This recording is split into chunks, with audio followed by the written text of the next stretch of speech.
dando continuidade aí, vamos falar sobre a suspensão preventiva.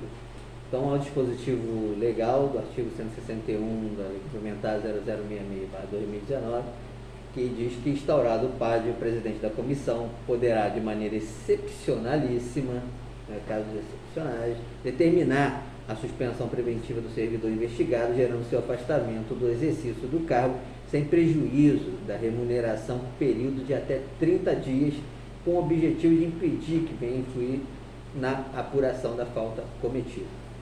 O parágrafo 1º já menciona que o afastamento poderá ser prorrogado por igual período, fim do qual cessarão seus efeitos, ainda que não concluído o processo. Parágrafo 2º, o servidor que responder por corrupção ativa ou passiva, malversação de recursos ou lapidação de bens públicos, será necessariamente afastado do cargo até a decisão final do processo administrativo disciplinar.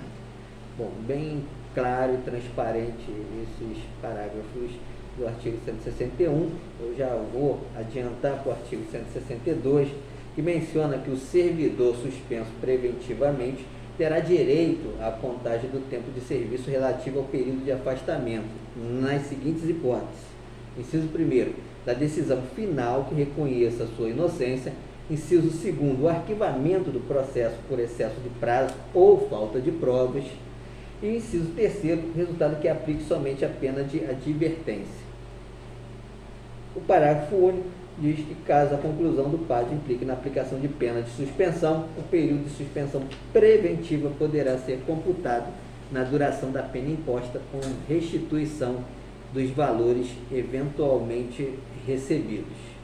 Ok? Bom, dando continuidade, né, a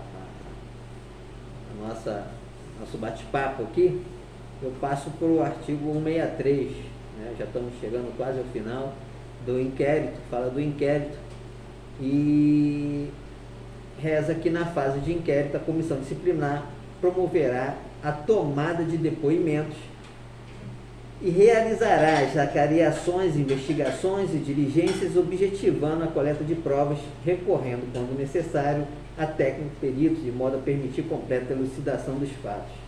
Então é a mesma situação lá da sindicância, tá?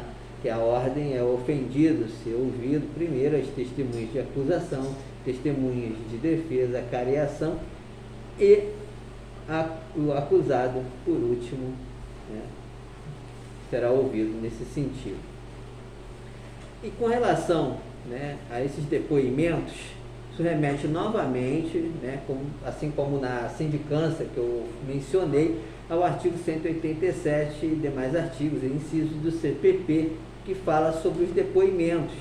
É claro, eu queria fazer só um adendo, no sentido que eu estou citando o CPP, que fala, também dos depoimentos, a forma no CPP, mas a atividade administrativa, é para não ser seguida assim, de uma forma vinculada, porque ela é discricionária. Pode se acrescentar mais, pode retirar alguma coisa, dependendo da situação fática da infração cometida. É claro que tem que se adequar aos moldes, às perguntas, de acordo com o que aconteceu. É instrutivo, é muito orientador o CPP, mas que também não pode deixar de se passar desapercebido. Ele pode ser utilizado, sim, e eu utilizo também nesse sentido para auxiliar na instrução. Então, o artigo 187 do CPP, ele auxilia também, auxiliador nas perguntas, mas é discricionário, como estou falando, não é uma regra, não tem regra. Eu já falei do princípio do formalismo moderado que existe no direito administrativo.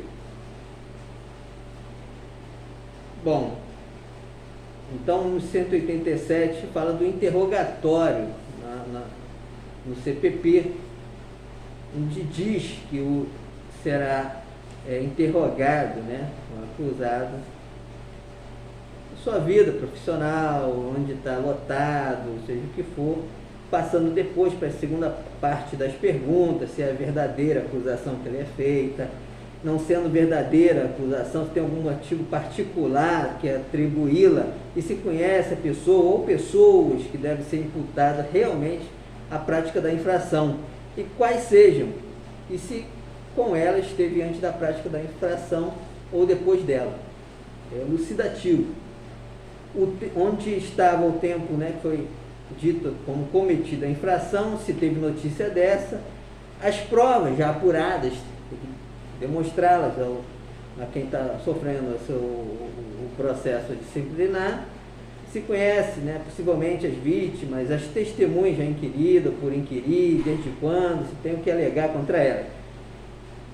E também todos os demais fatos pormenores que conduzam à elucidação ou circunstância da infração. É dado a isso também. E eu sempre pergunto também no final, já falei na sindicância, se tem algo a mais a alegar em sua defesa.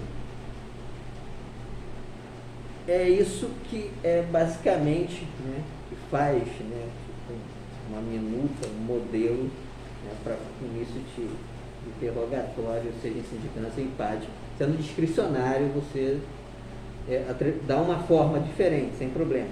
Agora, fala também das diligências que podem ser feitas. É claro, já falei que o parágrafo 164 diz que o presidente da comissão pode, em decisão fundamentada, negar pedidos meramente protelatórios, ou seja, inadequados, pertinentes, que não tenha nenhum interesse ao esclarecimento dos fatos. Então, essa é a fase do inquérito que fala e menciona de modo a permitir uma completa elucidação dos fatos. Aí vamos para o artigo 164, tá? Que é assegurado ao servidor o direito de acompanhar o inquérito pessoalmente ou por advogado em todas as suas fases, sendo-lhe assegurado apresentar documentos, arrolar testemunhas, produzir provas, contraprovas, formular quesitos, quando se tratar de prova pericial. E o parágrafo, voltando lá ao parágrafo 4º do artigo 126 desse dispositivo, diz que é obrigação do requerente ele acompanhar o andamento dos processos administrativos, de seu interesse, não podendo se utilizar de sua própria inércia para se esquivar de cumprimento dos prazos ou de reconsideração ou de recurso. Então ele tem que acompanhar o processo, ele não pode ficar à mercê de notificações e mais notificações, né, e informando como é que estão os atos processuais, estão desencadeando, né, cada ato processualmente falando. Ele tem que acompanhar, né, cada ato, que é uma obrigação dele. O parágrafo 4º do 126 menciona isso. E o parágrafo único do artigo 167 diz que se ele tiver assistido por defensor, esse pode participar, né, do interrogatório, inquisição de testemunhas e tal, somente sendo vedado interferir nas perguntas ou resposta, mas facultada a requisição por intermédio do presidente da comissão, sem problema, né? As prerrogativas são totalmente, né, respeitadas pela comissão. Então, prosseguindo, já vamos para o artigo 165, onde diz que as testemunhas admitidas em no máximo 5 serão notificadas a depor mediante documento expedido pelo presidente da comissão, devendo constar o ciente do interessado na segunda via e ser anexado aos autos. Aí uma notificação, tá? Para repartição, para ela tomar ciência de data e hora, local, dia, para que ela deve comparecer. E já falei, né, o parágrafo 1º já vem dizendo, e o parágrafo 2º junto, né, do artigo 165, que se a testemunha for servidor público e expedição de notificação, será imediatamente comunicado ao chefe da repartição com a indicação local de hora. Então, é a lista acusada contraditar testemunha, incapacidade, impedimento, suspensão, provado por documento ou através de testemunhas próprias. Agora, vamos para o artigo 166.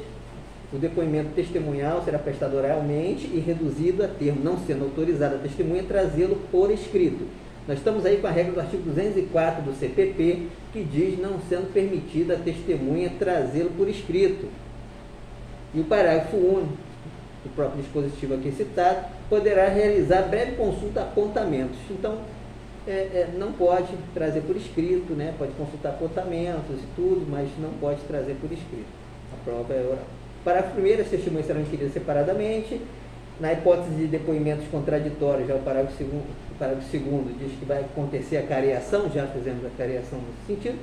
E vamos para o artigo 167, que diz que, concluída a inquirição das testemunhas, o presidente da comissão colherá o depoimento pessoal do acusado após a notificação do mesmo para comparecer perante a comissão no dia e hora designados. Então, as testemunhas vão, comparecem, fazem seus devidos depoimentos, vão para a cariação se tiver algum fato a ser esclarecido, e depois é dada a oportunidade ao acusado a se defender. Então, já falei o parágrafo único do 167, que no caso ser assistido por advogado, e o 168 agora, né? Quando houver dúvida sobre a sanidade mental do acusado, a comissão proporá a autoridade competente que seja submetido ao exame por junta médica oficial, da qual participe pelo menos um médico psiquiátrico, ficando suspenso o prazo de conclusão do prazo até a solução do incidente. E o parágrafo único diz que o incidente de sanidade mental será processado em autos apartados que serão apensados ao processo principal após a expedição do laudo pericial. Então, se o sindicato, se o acusado, né, ele demonstrar, né, um problema psicológico, é feito um processo, né, apartado, no sentido de verificar, né, a sanidade mental dele, e o processo PAD, então, ele fica suspenso até que esteja solução do incidente, do que acontece, tá bom? Vamos para o próximo tópico. Te aguardo lá, fala da defesa.